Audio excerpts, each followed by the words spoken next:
Okay, we have one more game left. The final game is called Lines, and you've all participated in this, so good job. Basically, how this one works is it's a two-man scene, and we've gotten you all to write lines. We don't know what they are, we haven't seen them.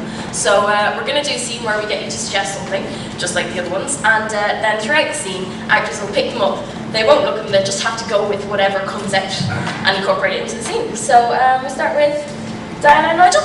Okay. Go. Suggestion from the audience, please. A non-geographical location. Sexual health clinic. The sexual health clinic.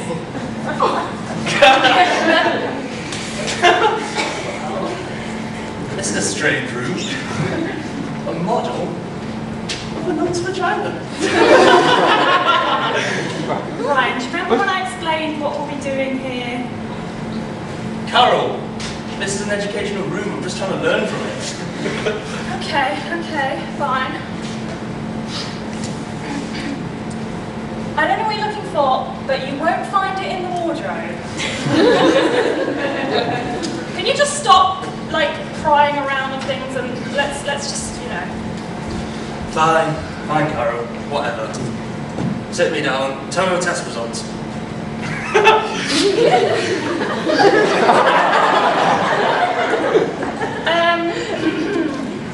Remember when I explained how the doctor will come in and explain the test results? I'm just here to support you. Oh, one of them support nurses. Oh, and you brought me in this room, this lovely red room. But it's not about erotica, it's more just about education, isn't it?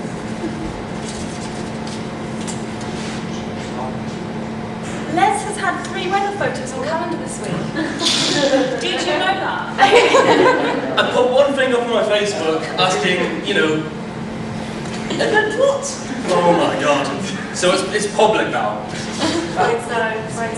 I ought to go up to that Les and just tell him, you know, I'll just walk up to his face and just say, nobody knows what Mott and Chops do in their spare time. And no one should know really what I'm doing in my spare time.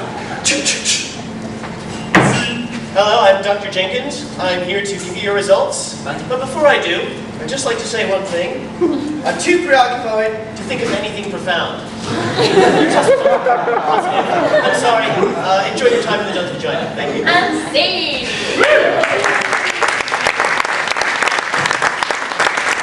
Suggestion, please. Another location. Bus station. Bus station. Bus station. That's a good one. I don't care, I'm gonna run away. It's just, I'm not doing it anymore. No one had expected one bumblebee to settle on the sewing machine. And I don't think that's a good enough reason for you to run away. It was the last straw, really. I mean, home ec was just too much. Cindy, it was an accident, okay? The bee stung you, you got a little eccentric. Nobody understands. Look, Cindy, I'm going to have to say, you're going well over the top. Well over the top. The crevice of the thumping emperor isn't quite deep enough to express how much you're going over the top.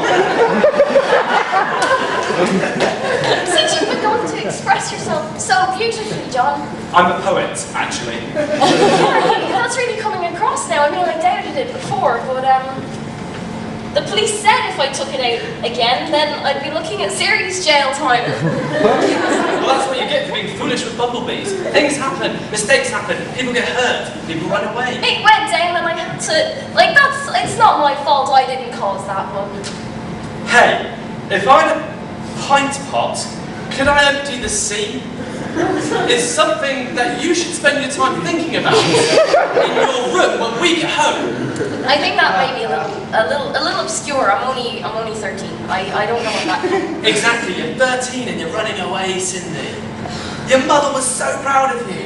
But you know why I'm running away, really. It's because the problem was that several of the companies suffered small accidents in their anxiety to get something in time to hear the election debate. To get, somebody needs to write it down. High merit, high reward. Something naughty, act correctly. Okay? rights. I think that's good advice, Chi. That's actually in the Bible. So it might be a good idea to start reading the Bible more when you get home, because you're going to be in your room almost every night for the next 3 weeks. There aren't any bees in the Bible, are there? Actually, there's loads of them. Oh, right. Seriously. Yeah, honestly, they're everywhere. So you better watch out for that next Alright, I time. don't think I'm going to go for that Bible thing then, to be honest. Unleash the Kraken is what's said right before God unleashed the bees on the Philistines. Dad, as arguments go for not running away, I think that you're kind of reaching. It's kind of not that convincing. I mean, you know, maybe like you won't have your own telly anymore, or you know, well, it is Kraken business. You're gonna have to work on that. If they'd remembered to turn right instead of left, they would have had more than enough parsnips. But as it turns out, they had too many carrots, which meant that the bees stayed longer and stung more people. Ironic. And see.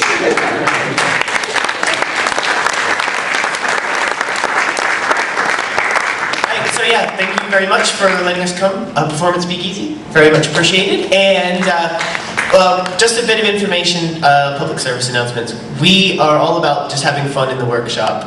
So performing is a great bonus, but every Tuesday night at the Riverside in Kellam Island from 8 o'clock, we meet upstairs, we just grab a beer and go on up, and we do loads of fun improv games. And it's totally accessible, beginner, entry level. So it's totally free, so we'd love it. If you want to give improv a go, it's a totally safe place to be ridiculous. We won't tell anyone you were ever there, okay?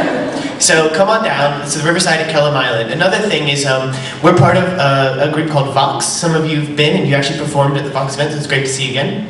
And Vox events features music and arts and spoken word, trying to raise a profile of local and global causes and helping us get to know each other, people who do creative stuff in Sheffield.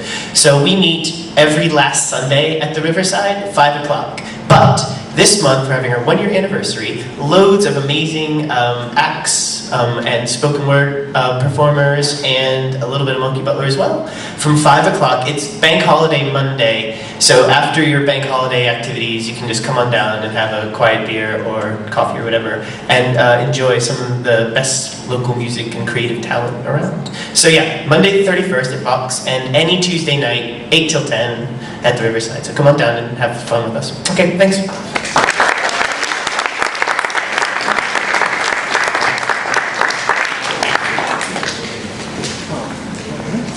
Thank you for a wonderful conclusion to the first half. Thank you, Monkey Butler. Just have a very quick interval to refresh our glasses of about 10 minutes or so, because we've got lots more people to perform, as you can see. I'd just like to say, during the interval though, please, 2 things. First of all, if you're not already on our mailing list, and if you'd like to be, then just fill this in and give it back to me or to, where's Luke at the back? Stand up, Luke. Give it to Luke, please, and he will make sure I get it. Or to Stephen. Stand up, Stephen. Thank you.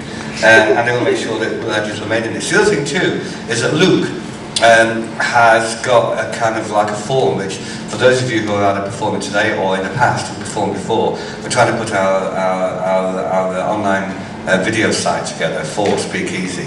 So could you please go and see Luke and either say yes and it's fine to put me on the side, or no because you've got my wrong side and it won't look good.